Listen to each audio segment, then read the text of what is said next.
Eh, Assalamualaikum warahmatullahi wabarakatuh. Kali ini saya sebagai moderator akan memaparkan materi tentang pasar dan institusi keuangan. Dan saya juga nggak hanya sendiri, saya kelompok 4 yang beranggotakan Inayatul Gaida, saya sendiri, Indriani Deska Lesmana, dan Meli Maulina. Dan oleh karena itu, untuk pemateri pertama, Meli dipersilakan. Baik, sebelumnya saya ucapkan terima kasih kepada moderator yang telah memberikan waktunya kepada saya untuk memaparkan materi mengenai pasar dan pasar keuangan. Di sini ada pengertian pasar dan pasar keuangan. Yang pertama itu pengertian pasar menurut Kotler, ia berpendapat bahwa pasar terdiri dari semua pelanggan potensial yang memiliki kebutuhan atau keinginan yang sama. Di pasar dapat terjadinya pertukaran untuk memuaskan suatu keinginan atau kebutuhan lainnya. Sedangkan pasar keuangan merupakan mekanisme pasar yang memungkinkan bagi seorang atau koperasi untuk dengan mudah dapat melakukan transaksi, penjualan, dan pembelian dalam bentuk sekuritas keuangan atau seperti saham dan obligasi. Di sini ada tinjauan atas proses alokasi modal. Perpindahan modal terjadi melalui beberapa cara. Yang pertama itu perpindahan langsung uang dan efek, yaitu terjadi apabila perusahaan menjual saham atau obligasinya secara langsung kepada penabung tanpa melalui lembaga keuangan. Yang kedua itu ada perpindahan tidak langsung melalui bankir investasi, yaitu perusahaan menjual saham dan obligasinya ke bank investasi yang kemudian menjual sekuritas yang sama kepada penabung. Dan yang ketiga itu ada perpindahan tidak langsung melalui perantara keuangan. Nah, eh, perpindahan dilakukan melalui perantara keuangan itu atau financial intermediary, seperti bank atau reksadana. Jadi dalam kasus ini tuh perantara menerima dana dari sponsor melalui efek perantara itu sendiri, perantara menerima dana dari sponsor melalui efek perantara itu sendiri. Lalu di sini ada pasar-pasar keuangan. Adapun jenis-jenis pasar keuangan yang pertama itu pasar aset fisik versus pasar aset keuangan. Pasar aset fisik yaitu berwujud atau nyata, yaitu pasar untuk produk-produk seperti gandum, mobil, real estate, komputer, dan mesin-mesin. Sedangkan pasar aset keuangan itu berhubungan dengan saham, obligasi, wesel, hipotek, dan klaim-klaim atas aset nyata lainnya. Lalu ada yang kedua itu pasar tunai versus pasar berjangka. Pasar tunai atau spot market yaitu pasar di mana aset dibeli dan dijual untuk pengiriman spot atau tepat waktu. Nah, sedangkan pasar yang berjangka itu pasar di mana pesertanya setuju untuk membeli atau menjual suatu aset hari ini di masa depan. Nah, yang ketiga itu ada pasar uang versus pasar modal. Kalau pasar uang itu, money market itu pasar untuk efek utang jangka pendek yang sangat liquid. Sedangkan pasar modal itu atau capital market merupakan pasar untuk utang jangka menengah dan jangka panjang serta saham perseroan. Yang keempat itu ada pasar primer versus pasar sekunder. Pasar primer atau primary market adalah pasar tempat perusahaan menambah modal baru. Sedangkan pasar sekunder adalah pasar di mana sekuritas yang ada dan yang beredar diperjualbelikan di antara para investor. Nah, yang kelima itu ada pasar private versus pasar public. Pasar private atau pasar tertutup itu di mana transaksi dinegosiasikan secara langsung antara dua pihak. Sedangkan pasar publik itu dinegosiasikannya tuh di mana kontrak standar dinegosiasikan melalui bursa yang terorganisir. Lalu next, di sini ada bagaimana sih tren terbaru dalam pasar keuangan. Dalam pasar keuangan telah mengalami banyak perubahan selama 2 dekade terakhir. Kemajuan teknologi di bidang komputer dan telekomunikasi disertai dengan globalisasi perbankan dan perdagangan maksud saya, telah mengarah pada dilakukannya deregulasi. Jadi kejadian ini menyebabkan naiknya persaingan di seluruh dunia di mana hasilnya adalah yang jauh lebih efisien dan memiliki keterkaitan internasional tetapi jauh lebih rumit dibandingkan pasar yang pernah ada beberapa tahun sebelumnya. Meskipun perkembangan sebagian besar bersifat positif, mereka juga menimbulkan masalah bagi para pembuat kebijakan. Lalu di sini tuh pada suatu konferensi ketua Dewan Federal Reserve Alan Greenspan menyatakan bahwa pasar keuangan modern memperkenalkan kejutan dari sumber-sumber baru yang tidak diperkirakan sebelumnya pada perekonomian nasional tanpa atau sedikit jeda waktu. Ia meneruskan dengan mengatakan bahwa bank-bank sentral harus mengembangkan cara-cara baru untuk mengevaluasi dan membatasi resiko bagi sistem keuangan. Jadi sistem keuangan modal dapat jumlah besar bergerak dengan cepat di seluruh dunia karena perubahan tingkat bunga dan nilai tukarnya. Lalu pergerakan ini dapat mengganggu institusi dan perekonomian lokal. Pasar derivatif telah tumbuh lebih cepat dibandingkan pasar lainnya dalam beberapa tahun terakhir. Tidak hanya membawa peluang baru bagi dunia usaha, namun juga memaparkan mereka pada risiko baru. Perusahaan dapat mengurangi risiko dengan membeli derivatif yang nilainya meningkat seiring dengan turunnya nilai dolar. Ini merupakan transaksi lindung nilai yang bertujuan untuk meminimalisir risiko yang timbul. Sekian yang dapat saya sampaikan, kurang lebihnya mohon maaf, saya kembalikan lagi kepada moderator. Oke, terima kasih kepada Meli. Selanjutnya untuk pemateri yang kedua itu ada Indrianides Kalasmana. Untuk Indrianides Kalasmana dipersilakan. Terima kasih kepada moderator yang telah memberikan saya kesempatan untuk memaparkan materi. Selanjutnya saya akan memaparkan materi institusi keuangan. Yang kategori-kategori dalam institusi keuangan itu yang pertama ada investasi perbankan. Investasi perbankan merupakan institusi yang memberikan sejumlah layanan kepada investor dan perusahaan yang ingin memperoleh modal.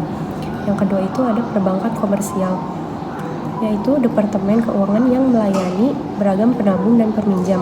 Sebelumnya, bank komersial itu merupakan institusi utama yang menangani rekening tabungan. Melalui bank ini, sistem cadangan federal menambah atau mengurangi pasokan uang. Namun sekarang beberapa institusi lain juga memberikan layanan tabungan dan memberikan pengaruh yang signifikan pada pasokan uang. Yang ketiga itu ada perusahaan jasa keuangan, merupakan konglomerasi besar yang menggabungkan beberapa institusi keuangan yang dalam satu perusahaan. Yang keempat itu ada asosiasi simpan pinjam, biasanya melayani penabung individu serta peminjam hipotek residensial dan komersial, menangani dana dari banyak penabung kecil, kemudian meminjamkan uang tersebut kepada pembeli rumah dan peminjam lainnya. Yang kelima itu ada bank simpanan bersama. Bank simpanan bersama ini mirip dengan simpan pinjam, beroperasi utama di negara bagian selatan. Bank ini terutama meminjam tabungan dari perorangan dan kebanyakan memberikan pinjaman jangka panjang kepada pembeli rumah dan konsumen. Yang keenam itu ada serikat kredit, merupakan asosiasi koperasi yang para anggotanya memiliki kesamaan ikatan, seperti karyawan dari satu perusahaan yang sama. Yang ketujuh itu ada dana pensiun, merupakan program punakarya yang didanai oleh suatu perusahaan atau badan pemerintah bagi para karyawannya dan dikelola terutama oleh departemen perwakilan dari bank komersial atau perusahaan asuransi jiwa. Yang kedelapan itu ada perusahaan asuransi jiwa, menerima simpanan dalam bentuk premi tahunan, menginvestasikan dana ini pada saham, obligasi, real estate, dan hipotek, lalu melakukan pembayaran kepada ahli waris pihak yang diasuransikan. Yang kesembilan itu ada reksadana, merupakan perusahaan yang menerima uang dari penabung dan menggunakannya untuk membeli saham, obligasi jangka panjang, atau instrumen utang jangka panjang yang diterbitkan oleh kalangan usaha atau unit pemerintah. Yang ke-10 itu ada hedge fund, mirip dengan reksadana karena mereka menerima uang dari penabung, kemudian menggunakan dana itu untuk memberikan berbagai efek, tetapi dengan beberapa perbedaan penting. Selanjutnya adalah materi bursa saham. Bursa saham ini terdiri dari dua jenis. Yang pertama itu ada bursa saham dengan lokasi fisik. Adalah organisasi formal yang memiliki lokasi fisik berwujud dan melakukan lelang atas efek yang ditunjuk. Bursa saham dengan lokasi fisik juga merupakan suatu entitas fisik yang berwujud. Setiap bursa besar menempati bangunannya sendiri, memiliki anggota dalam jumlah terbatas, dan dengan badan pengawasan yang dipilih sendiri. Yang kedua itu ada pasar luar bursa dan bursa saham Nasdaq. Pasar luar bursa adalah sekumpulan besar pialang dan dealer yang terhubung secara elektronis dan telepon dan komputer yang melakukan perdagangan efek tidak terdaftar. Next. Selanjutnya itu ada materi pasar untuk saham biasa. Terdapat dua perusahaan dalam pasar untuk saham biasa. Yang pertama itu ada perusahaan tertutup, merupakan suatu perseroan yang hanya dimiliki oleh sedikit orang yang biasanya berhubungan dengan manajemen perusahaan dan sahamnya itu disebut perusahaan tertutup. Yang kedua itu ada perusahaan terbuka yang merupakan perseroan yang dimiliki oleh perorangan dalam jumlah yang relatif besar dan yang tidak terlibat secara aktif dalam manajemen perusahaan, sahamnya itu disebut saham terbuka. Next. Selanjutnya ada jenis transaksi dalam bursa saham. Yang pertama itu perdagangan saham beredar dari perusahaan terbuka yang telah mapan atau pasar sekunder. Jadi, pasar untuk saham beredar atau saham bekas itu adalah perusahaan pasar sekunder yang tidak menerima uang baru ketika terjadi penjualan dalam pasar ini. Yang kedua itu ada tambahan saham yang dijual oleh perusahaan terbuka yang telah mapan atau disebut pasar primer. Jika sebuah perusahaan itu memutuskan menjual atau menerbitkan saham sebagai tambahan untuk memperoleh ekuitas baru, maka transaksi ini itu disebut terjadi dalam pasar primer. Yang ketiga itu ada penawaran saham perdana oleh perusahaan tertutup atau pasar IPO. Jadi transaksi seperti ini itu disebut go public ketika saham dari perusahaan tertutup ditawarkan kepada masyarakat untuk pertama kalinya. Perusahaan tersebut. Maksud dari perusahaan tertutup itu adalah kegiatan menjual saham kepada masyarakat luas yang dilakukan oleh perusahaan korporasi atau pemegang saham utama. Sekian materi yang dapat saya sampaikan. Selanjutnya saya kembalikan lagi kepada moderator. Terima kasih. Terima kasih untuk Indi. Selanjutnya saya pemateri yang akan menyampaikannya yaitu tentang efisiensi pasar modal. Ada tingkat efisiensi pasar, yaitu ada efisiensi bentuk lemah, efisiensi bentuk semi kuat, dan efisiensi bentuk kuat. Bagaimana dampak efisiensi pada pasar? Efisiensi pasar merujuk pada tingkat efisiensi dengan mana aset, informasi, dan sumber daya dialokasikan dalam suatu pasar. Dampak efisiensi pasar dapat bervariasi tergantung pada tingkat efisiensi tersebut. Berikut beberapa dampaknya. Ada efisiensi ekonomi. Pasar yang efisien cenderung mengalokasikan sumber daya secara optimal. Ini dapat menghasilkan pertumbuhan ekonomi yang lebih baik dan peningkatan kesejahteraan secara keseluruhan. Keseimbangan harga. Efisiensi pasar cenderung mencapai keseimbangan harga di mana harga mencerminkan dengan tepat penawaran dan permintaan. Ini mengurangi fluktuasi harga yang tajam. Dan ada juga aliran informasi. Pasar yang efisien memungkinkan informasi untuk dengan cepat mencapai semua pelaku pasar. Ini dapat membantu investor dan mengambil keputusan membuat keputusan yang lebih baik. Ada juga inovasi dan investasi. Pasar yang efisien cenderung memberikan inisiatif bagi perusahaan untuk berinovasi dan berinvestasi dalam proyek-proyek yang dapat meningkatkan efisiensi mereka. Ada juga distribusi pendapatan. Efisiensi pasar dapat mempengaruhi distribusi pendapatan dalam masyarakat. Jika pasar sangat efisien, maka distribusi pendapatan mungkin lebih merata. Namun, penting untuk diingat bahwa efisiensi pasar tidak selalu mencapai semua tujuan sosial atau lingkungan. Efisiensi pasar kadang-kadang dapat mengabaikan isu-isu seperti ketidaksetaraan pendapat, dampak lingkungan, dan aspek sosial. Oleh karena itu, efisiensi pasar harus dilihat sebagai satu faktor dalam pengambilan keputusan ekonomi dan kebijakan yang sesuai mungkin diperlukan untuk mengatasi dampak negatif yang mungkin timbul.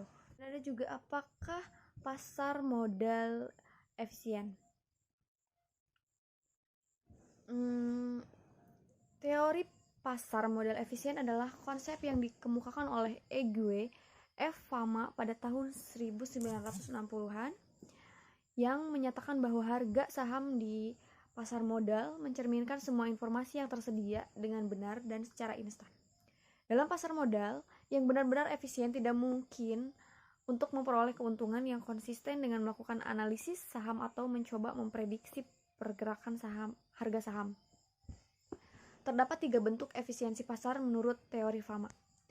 Ada yang pertama itu bentuk lemah.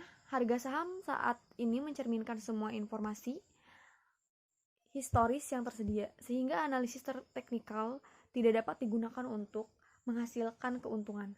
Dan ada juga bentuk setengah kuat. Selain informasi historis, pasar juga mencerminkan semua informasi publik saat ini. Oleh karena itu, analisis fundamental tidak akan memberikan keunggulan. Ada juga bentuk kuat, yaitu harga saham mencerminkan semua informasi, baik publik maupun informasi rahasia. Dalam hal ini tidak ada informasi tambahan yang dapat memberikan keunggulan, meskipun teori ini telah menghasilkan banyak penelitian dan diskusi dalam dunia keuangan. Beberapa kritikus pendapat bahwa pasar modal mungkin tidak selalu benar-benar efisien dalam praktiknya. Terdapat bukti empiris bahwa ada sejumlah faktor yang dapat mempengaruhi pergerakan harga saham, seperti perilaku investor dan informasi yang mungkin belum ditemukan oleh pasar. Beberapa investor dan trader masih mencoba untuk mengalahkan pasar dengan melakukan analisis dan strategi tertentu. Penting untuk diingat bahwa sejauh mana pasar modal benar-benar efisien masih menjadi subjek perdebatan, dan berbagai tingkat efisiensi pada pasar dapat ada berbagai pasar dan dalam periode waktu yang berbeda. Kesimpulan, pasar dan institusi keuangan saling berinteraksi dan mempengaruhi satu sama lain, serta kondisi makroekonomi dan stabilitas sistem keuangan. Perkembangan pasar dan institusi keuangan dapat mempengaruhi pertumbuhan ekonomi, inflasi, nilai tukar, dan neraca pembayaran. Sebaliknya, perubahan dalam variabel makroekonomi juga dapat mempengaruhi kinerja pasar dan institusi keuangan. Oleh karena itu, penting untuk memahami dan menganalisis hubungan dan dampak antara pasar dan institusi keuangan dengan variabel makroekonomi. Sekian dan terima kasih. Mohon maaf bila ada salah-salah kata. Itu sekian ya presentasi dari kelompok kami, dan sekarang juga ada sesi tanya jawab yang sudah dilakukan kemarin pas sedang berlangsungnya Zoom. Nah, yang penanya itu ada 3 orang, yaitu Anggia, Elis, dan Rangga. Dan untuk pertanyaan Anggia bakalan dijawab oleh saya. Yang pertanyaannya itu adalah, apa persamaan pasar uang dan pasar modal? Jawabannya, keduanya adalah bagian dari pasar keuangan atau financial market. Dalam ilmu ekonomi, setidaknya ada 3 pasar utama yang menunjang perekonomian suatu negara, yaitu pasar keuangan, pasar barang dan jasa atau goods and service, dan pasar tenaga kerja atau labor, dan menjalankan fungsi yang sama, yakni fungsi pasar keuangan yang menjembatani para kas surplus yang minim atau tidak punya proyek investasi dengan para kas defisit yang memiliki banyak peluang investasi. Berbeda dengan investasi di sektor properti dan tanah yang relatif kurang liquid, produk pasar uang dan pasar modal relatif liquid. Ada pasar sekunder untuk saham dan obligasi, yaitu BEI. Dana yang tersimpan dalam deposito dan sertifikat deposito dengan mudah dapat dicairkan jika dibutuhkan, walau kadang ada biaya penelitiannya. Dan untuk itu saya menjawab pertanyaan Anggia. Selebihnya itu ada Meli yang akan menjawab pertanyaan selanjutnya. Terima kasih. Terima kasih kepada moderator yang telah memberikan waktunya kepada saya untuk memberikan jawaban kepada Elis. Tadi kan pertanyaannya itu, apa sih instrumen dan fungsi dari pasar uang? Ada beberapa instrumen pasar uang. Yang pertama itu Sertifikat Bank Indonesia atau SBI. Instrumen utang yang diterbitkan oleh pemerintah atau bank sentral atas unjuk dengan jumlah tertentu yang akan dibayarkan kepada pemegang pada tanggal yang telah ditetapkan. Instrumen ini berjangka waktu jatuh tempo 1 tahun atau kurang. Yang kedua itu ada surat berharga pasar uang atau SBPU, yaitu surat-surat berharga berjangka pendek yang dapat diperjualbelikan secara diskonto dengan Bank Indonesia atau lembaga diskonto yang ditunjukkan oleh Bank Indonesia. Yang ketiga itu ada sertifikat deposito. Deposito yang berjangka, bukti simpanannya dapat diperdagangkan. Ciri pokoknya yaitu dengan deposito berjangka terletak pada sifat yang dapat dipindahtangankan atau diperjualbelikan sebelum jangka waktu jatuh temponya melalui lembaga-lembaga keuangan lainnya. Yang keempat itu ada commercial paper, yaitu promise yang tidak disertai dengan jaminan yang diterbitkan oleh perusahaan untuk memperoleh dana jangka pendek dan dijual kepada investor dalam pasar uang. Yang kelima itu ada call money, yaitu kegiatan pinjam-meminjam dana antara satu bank dengan bank lainnya untuk jangka waktu pendek.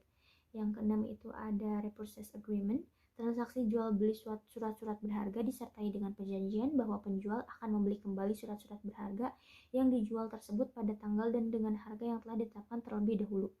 Yang ketujuh itu ada banker acceptance, yaitu suatu instrumen pada pasar uang yang digunakan untuk memberikan kredit pada eksportir atau importir untuk membayar sejumlah barang atau untuk membeli valuta asing. Lalu ada treasury bills, yaitu surat utang yang diterbitkan oleh negara dengan jangka waktu 90 hari sampai 1 tahun. Dan yang terakhir itu ada promissory notes, yaitu surat sanggup bayar yang membuktikan adanya utang piutang jangka pendek antara kreditur dan debitur. Lalu di sini tuh ada fungsi pasar. Yang pertama itu untuk menjadi sarana alternatif, khususnya bagi lembaga-lembaga keuangan, perusahaan-perusahaan keuangan, dan peserta-peserta lainnya, baik dalam memenuhi kebutuhan dana jangka pendeknya maupun dalam jangka melakukan penempatan dana atas kelebihan likuiditasnya. Yang kedua itu ada sebagai sarana pengendali moneter atau secara tidak langsung oleh penguasa moneter dalam melaksanakan operasi terbuka. Karena di Indonesia pelaksanaan operasinya terbuka oleh Bank Sentral Indonesia, maka melalui pasar uang dengan sertifikat Bank Indonesia itu dan surat berharga pasar uang tersebut sebagai instrumennya. Yang ketiga itu ada memberikan kesempatan masyarakat berpartisipasi dalam pembangunan dengan membeli sertifikat Bank Indonesia dan surat berharga pasar uang. Dan yang terakhir itu menunjang program pemerataan pendapatan bagi masyarakat. Mungkin sekian yang dapat saya jawab. Kurang lebihnya mohon maaf, saya kembalikan lagi kepada moderator. Terima kasih kepada moderator. Saya akan menjawab pertanyaan dari Rangga. Pertanyaannya itu, apa kelebihan dan kelemahan pasar uang?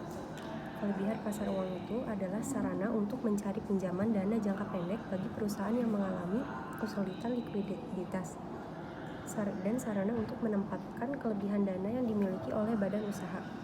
Dan kelemahan atau resiko dari pasar uang itu antara lain, yang pertama, resiko pasar atau market risk berkaitan dengan kenaikan tingkat bunga mengakibatkan investor mengalami capital loss. Yang kedua itu resiko reinvestment berkaitan dengan turunnya harga sekuritas. Yang ketiga itu resiko gagal bayar terjadi akibat tidak mampunya peminjam memenuhi kewajibannya sesuai dengan yang diperjanjikan. Yang keempat itu resiko inflasi. Pemberi pinjaman menghadapi kemungkinan naiknya harga-harga barang dan jasa yang menurunkan daya beli atau pendapatan yang diterimanya. Yang kelima itu resiko valuta atau currency risk terjadi karena perubahan yang tidak menguntungkan terhadap kurs mata uang asing. Yang keenam itu resiko politik berkaitan dengan perubahan undang-undang atau peraturan pemerintah. Sekian yang dapat saya jawab. Selanjutnya saya kembalikan lagi kepada moderator.